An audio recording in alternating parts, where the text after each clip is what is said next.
Flowering garden में आप सभी का बहुत बहुत स्वागत। और आज हम करने वाले हैं अडेनियम को रिपोर्ट।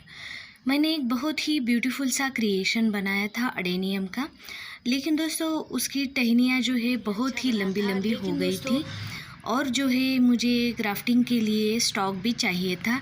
तो उसी के लिए जो है मैंने जो मेरा क्रिएशन था उसे निकाल दिया है।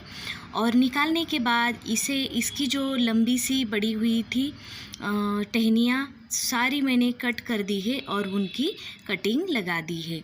उसके बाद जो है इन सभी को मैंने रूट प्रून किया है। रूट भी इसकी जो है बहुत ही ज़्यादा बड़ी हुई थी। रूट प्रून करके इसे फंगीसाइड लगा के जो है कई दिनों के लिए मैंने हैंग करके रखा था। तो इनकी कंडीशन जो है अब इस तरीके से है, ये अच्छी तरीके से सूख गए हैं।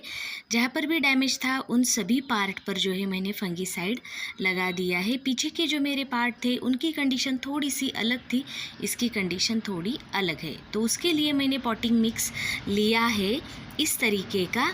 ये जो है मैंने अपने गार्डन की पुरानी जो मिट्टी थी उसे अच्छी तरीके से जो है धूप में सुखा कर छन कर लिया है। इसमें जो है 50% सैंड और 50% सॉइल है। और ये है राइस हस्क, ये है ईंटों का चूरा और ये है कोकोपीट। इसे भी जो है मैंने अच्छी तरीके से धो के सुखा कर ही लिया है। और उसके बाद मैंने लिया है ये ईंटों का जो है मोटे मोटे टुकड़े, जिन्हें मैं पॉट कवर करने के लिए लगा दूंगी। और इसके ऊपर ये जो मोटी मोटी जो मैंने सैंड छन के रखी थी उसका जो है एक लेयर, कम से कम 1 इंच का लेयर मैं इसके ऊपर डाल दूंगी। इसमें जो है मैंने नीम खली और राइस हस्क भी मिक्स किया है। तो चलिए जानते हैं बाद में मैंने और क्या क्या चीज़ें जो है ली है।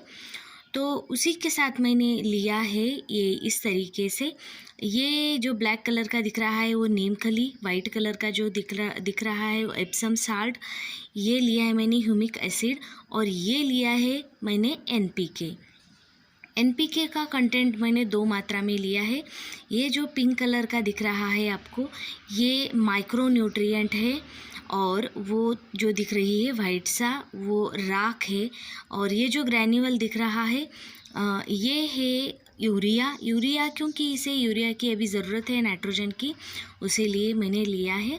राख मैंने बहुत सारी ले ली है क्योंकि दूसरे भी प्लांट में मुझे चाहिए थी, लेकिन इतनी सारी राख मैं नहीं डाल दूँगी। वो है बायो डीएपी के ग्रैन्यूअल, और ये है येलो कलर का फंगीसाइड। तो फंगीसाइड जो है किसी भी कलर में आपको मिल सकता है। यूरिया डालना बहुत ही जो है इम्पॉर्टेंट है। और उसके साथ मैंने लिया है ये जो है वर्मी कंपोस्ट जो है मैंने थोड़ा ही लिया है, क्योंकि ये कॉडेक्स जो है बहुत ही बड़े हैं, तो वर्मी कंपोस्ट की ज़्यादा मात्रा जो है नहीं लगती। अब ये जो सारे ही मिश्रण ये इसे स्पैचुला की सहायता से सभी को आपको अच्छे से मिक्स कर देना है। और मिक्स करने के वक्त ये जो डीएपी मैंने लिया है और ये जो बायो पोटैश लिया है, इन सभी को मैं मिश्रण में इस नहीं डालने वाली हूँ। मिश्रण डालने के बाद पॉट के साइड से जो है इसके दाने मैं डाल दूँगी, ताकि रूट जो है नई बनी हुई रूट डैमेज ना हो पाए।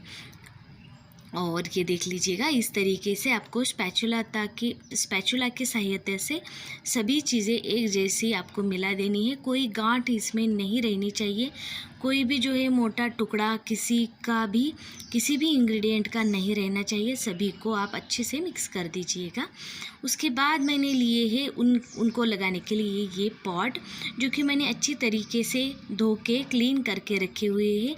ये नियरली 6 से लेकर 7 इंच तक के हैं, और मैंने इसे स्पेशली इसलिए लिया है क्योंकि इनमें जो है बहुत ही बड़े बड़े होल बने हुए हैं। नर्सरी पॉट कभी भी अडेनियम के लिए बहुत अच्छे होते हैं। और ये देख लीजिएगा, इन्हें जो है मैंने इस तरीके से ईंटों के टुकड़ों से जो है भर लिया है, होल इसके कवर कर दिया है।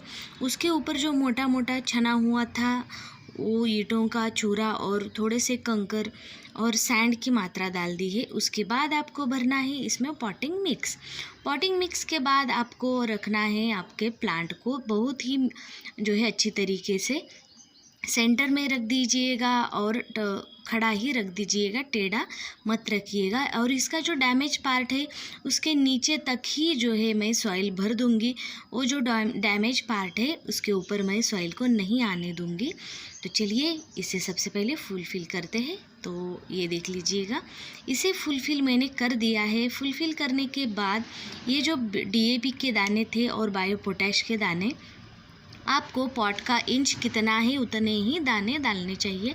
ये पॉट का इंच नियरली 7 इंच तक का है, लेकिन मैं इनमें जो है 6 ही दाने डालूंगी DAP की और बायो पोटैश के। 6 ही डालने हैं, ज़्यादा आपको नहीं डालना है। उसके बाद देना है फंगीसाइड का पानी। फंगीसाइड का पानी लेकिन दूसरे दिन मैंने ये दिया है, उसी दिन आपको नहीं डालना है फंगीसाइड का पानी, दूसरे ही दिन जो है आप इसमें डाल सकते हैं।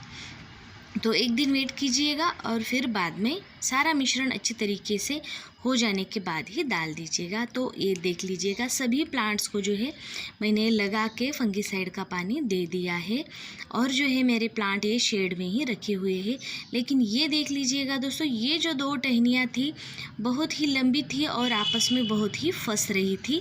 इसीलिए जो है थर्माकोल का एक बड़ा सा टुकड़ा इन दोनों के बीच में जो है मैंने रख दिया है। और रखने के बाद ये एक दूसरे से जो है दूर हो जाएंगी और आपस में नहीं चिपकेंगी। अगर ये आपस में चिपकती रहेगी हमेशा, तो बारिश के सीज़न में इसमें फंगस होने का बहुत ही बड़ा चांस होता है।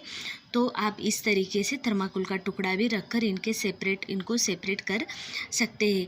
तो आपको जब भी रिपोर्ट करना हो तो प्लांट की कंडीशन क्या है, उसका कॉडेक्स कैसा है, उसमें पत्तियां है भी या नहीं भी, कॉडेक्स कितना छोटा है, ये सारी ही जो बातें हैं, या फिर वो ओबेसम वैरायटी है या फिर ग्राफ्टेड वैरायटी, इन सभी का ख्याल या फिर इन सभी को ध्यान में रखते हुए ही आपको रिपोर्टिंग का मिश्रण बनाना है। और मिश्रण जो है हर हमेशा वेल ड्रेन ही बनाइएगा। Thank you for